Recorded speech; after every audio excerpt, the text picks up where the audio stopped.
Hi, I'm Jacob Imber. And I'm Brennan Leach. And you're watching the DC Journal. For our first story, we went to Capitol Hill, where Claire Hutto and Sophia DeLuca sat down with Ben Rosenbaum, a senior legislative assistant to Congresswoman Dina Titus. Hi everyone, I'm Claire Hutto reporting live from the U.S. Capitol. Today we have the privilege of sitting down with Senior Legislative Assistant Ben Rosenbaum to Congresswoman Dina Titus. Let's go to Sophia with the details. Here at the Capitol, many congressmen and women work to better our country. Although they don't always get the same level of recognition, senior legislative assistants like Mr. Ben Rosenbaum also work around the clock. Well, every day is different when you work in Congress. There's no 2 days alike. Rosenbaum's involvement in politics started at a young age. I've always been sort of politically active or interested in different issues. And in college, I became a political science major and got involved in political campaigns. Now, he's making a difference from the inside, working with Congresswoman Titus on the Transportation Committee, along with other issues. Somebody's got to stand up and do something, so that's what I hope I'm doing. Rosenbaum's involvement does not end in the office. He also heads up Nice Jewish Boys DC, an organization that supports gay, trans, and bisexual Jewish men. We do monthly happy hours at certain bars around town. We do Shabbat dinners once a quarter, and we do retreat weekends and different events with different organizations around town. So it's really a good way to sort of build community and bring together, especially in a town like DC, really important. And we also started a kickball team. We play in the Stonewall Kickball League, which is an LGBT sports league, and so the Matzo Balls will be starting our 12th season this summer. Throughout his life, Rosenbaum hasn't given in to defeat. So I think my biggest piece of advice is don't get frustrated. There's going to be a lot of times where you are going to be disappointed. My first real taste of politics were losses, but you have to just keep trying. You're going to have losses, but you might have wins, and if you're not fighting for it, then who's going to? Thank you, Claire and Sophia. Rosenbaum is a wonderful example of how young people are making a difference in our country. For our next story, we sent Zeke and Arden to the Smithsonian Folklife Festival at the National Mall to interview artists at this year's circus-themed event. Hi, I'm Arden Duhan reporting to you here at the National Mall in Washington, D.C. for the Folklife Festival, here in front of the Big Top at Circus Sarasota. We're here with Rodney Huey, a PR representative for several circus entertainment companies all over the country, and an organizer for the festival. I think this is ushering the circus into a new age. So we're in a time that everyone's wondering what's the future of the circus.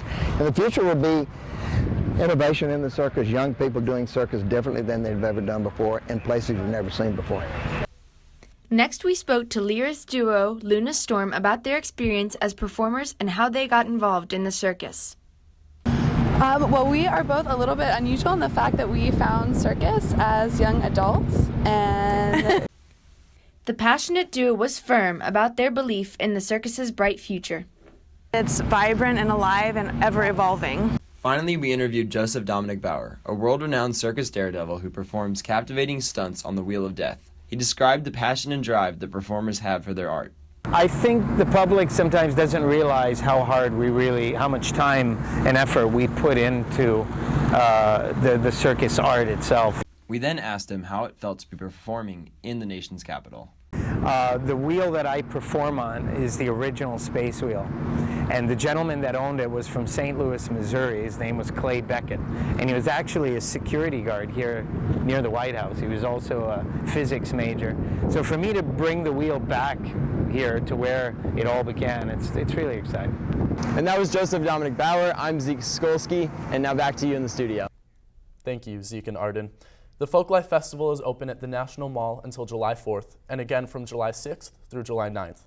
With several major circus companies closing down in the past year, DC is so fortunate to host this one-of-a-kind event.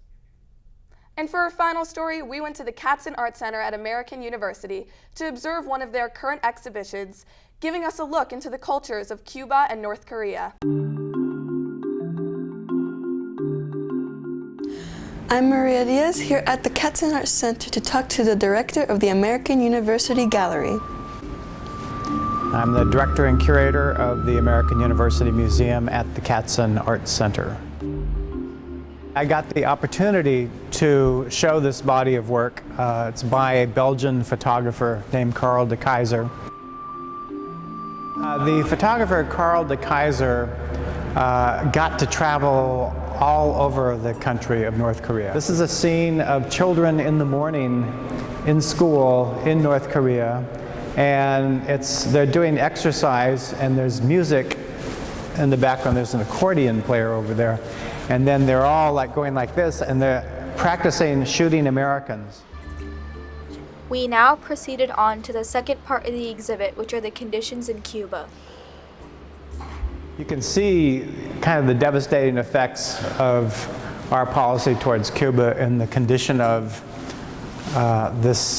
what had once been a very beautiful piece of architecture. Even in the midst of this, I mean, what you'd have to call devastation, the culture is alive and well.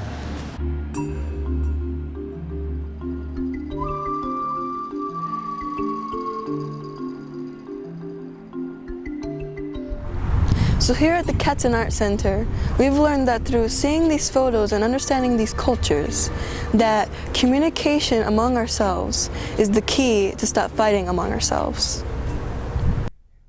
Thank you, Maria, for that insight into such contrasting nations.